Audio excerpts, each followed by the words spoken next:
नमस्कार दोस्तों। आज बात करेंगे समय की।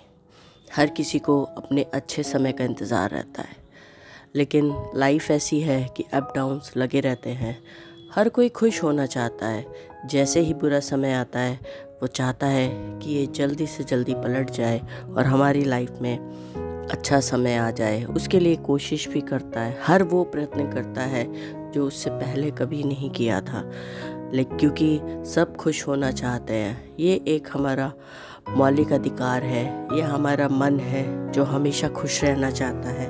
कोई भी दुखी नहीं रहना चाहता और ना रहना चाहिए, क्योंकि यहाँ पे हम सब खुशी लेने देने और बांटने ही आए हैं। तो उस चीज़ को समझते हुए बस इतनी सी बात है कि हमें अपनी जो डिज़ायर है खुश रहने की, उसको स्ट्रॉन्ग करना पड़ेगा। हमें अपने दिमाग और दिल को ये देखना पड़ेगा कि हम ज़्यादा क्या सोच रहे हैं, क्या कर रहे हैं, क्या हम डिटरमाइंड हैं कि इस चीज़ को बदलने के लिए। अगर हाँ, तो जाहिर सी बात है वही होगा जो आप चाहते हैं, हम चाहते हैं। हम सब खुश रहना चाहते हैं। तो आज फिर से एक स्टोरी से इस चीज़ को समझते हैं, जानते हैं और ज़िंदगी में उतारते हैं कि जो चाहिए वो अगर हमारा मन समझ जाए तो वो इच्छा ज़रूर पूरी करता है। बस अपने मन को समझाने और ख़ुद को समझने की देर है। अगर हमने कभी लाइफ में कोई गुड वैल्यूज़ रिसीव की हैं या किसी को दी हैं तो उसका भी फल ज़रूर मिलता है। हम समझ पाते हैं, हम बांट पाते हैं कि क्या पॉजिटिविटी है और क्यों इसको करना चाहिए। हमें अपने मन को समय तक लाने के लिए लगातार मेहनत करनी है। मेहनत तो करनी ही होती है, लेकिन लगातार इम्पॉर्टेंट है और दृढ़ इच्छा बहुत ज़रूरी है, क्योंकि बहुत सारे फेजेस ऐसे आएंगे जो खुद ही कन्फ्यूज़न पैदा कर देंगे कि क्या सही और क्या गलत है। लेकिन इसको हम स्टोरी से समझते हैं। एक बार एक गांव में एक टीचर ने स्टूडेंट को 100 रुपये दिखाते हुए बोला कि किसको ये रुपए चाहिए और वो क्या खरीदेगा अपने लिए। सारे स्टूडेंट चिल्ला रहे थे। बच्चे छोटे थे, ज़्यादा बड़े नहीं थे, 5th-6th क्लास के। तो उनमें से सब कह रहा था कोई टॉफ़ी, कोई कह रहा था वो घूमने जाना चाहता है, कोई मेला देखना चाहता था, कोई अपने लिए किताबें खरीदना चाहता था, कोई दोस्तों के साथ चाट पकौड़ी खाना चाहता था। सब ने अलग अलग तरीके से बताया। लास्ट बेंच पे एक लड़का बैठा था, उसको भी बोलना था। सर ने कहा तुम बताओ क्या करोगे। उसने बोला मैं अपनी माँ के लिए चश्मा खरीदूंगा। बोले क्यों? मैंने पूछा तुम अपने लिए क्या खरीदोगा? बोला ये मेरे लिए ही है, मैं अपनी माँ के लिए चश्मा खरीदूंगा। बोले क्यों? तुम्हारे पिता क्यों नहीं लाएंगे? तुम ही क्यों खरीदोगे? तुम अपने लिए खिलौने या टॉफ़ी कुछ भी ले सकती हो बाकी बच्चों की तरह। उसने कहा मेरे पिता नहीं है और मेरी माँ जगह जगह काम करके बड़ी मुश्किल से घर चलाती है, उसकी आंखें कमज़ोर हो रही हैं, उसके लिए चश्मा बहुत ज़रूरी है। उस छोटे बच्चे की इस चीज़ को समझता हुआ देख करके टीचर भी बहुत भावुक हो चुके थे। उन्होंने कहा ये आज के 100 रुपये तुम्हारे लिए हैं, लेकिन ना तो मैं तुम्हें ये इनाम दे रहा हूँ, ना वो, ये उधार है तुम्हारी ज़िंदगी में। जब तुम काबिल बन जाओ तब ये पैसे मुझे लौटा देना, मुझे इंतज़ार रहेगा इस पैसे का। बात आई गई हो गई, सालों बीत गए, स्टूडेंट क्लास सब बदलता गया। वो जा चुके थे, टीचर बूढ़े हो चुके थे। आफ्टर 20 ईयर्स एक रेड बत्ती वाली कार आके एक दिन स्कूल में रुकती है।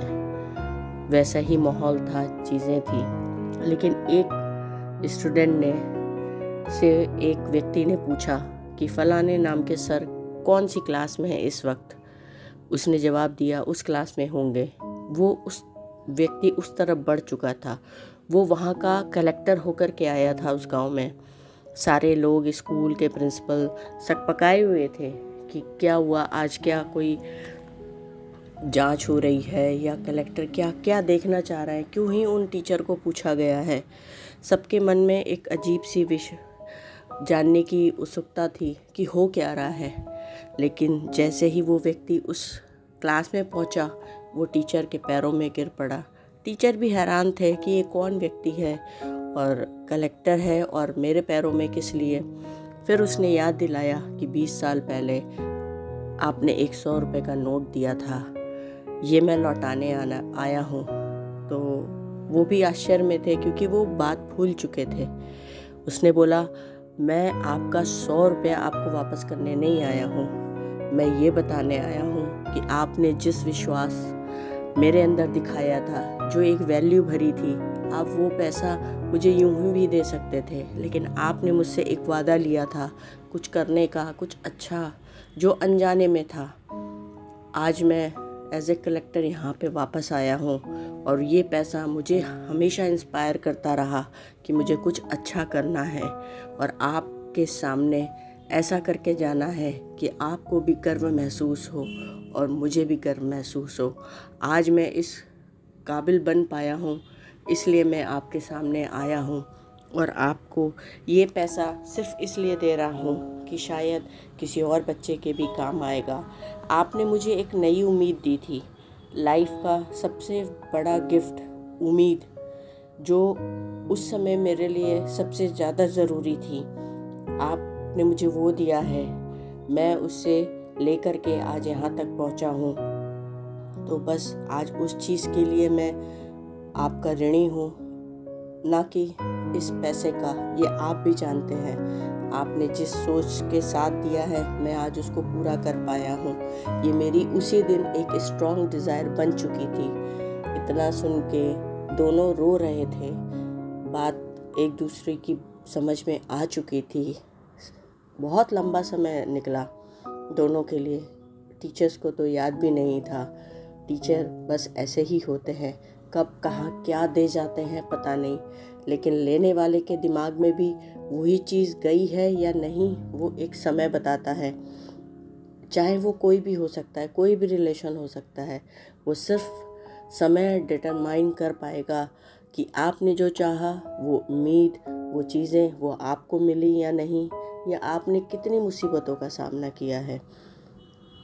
उन टीचर का भी योगदान बड़ा था, वो मदद भी करना चाह रहे थे और उसको सशक्त भी बनाना चाह रहे थे। तो हम सब भी कहीं ना कहीं कुछ सीख सकते हैं, अपनी इच्छाओं को पाने के लिए अपनी डिज़ायर्स को स्ट्रॉन्ग कर सकते हैं।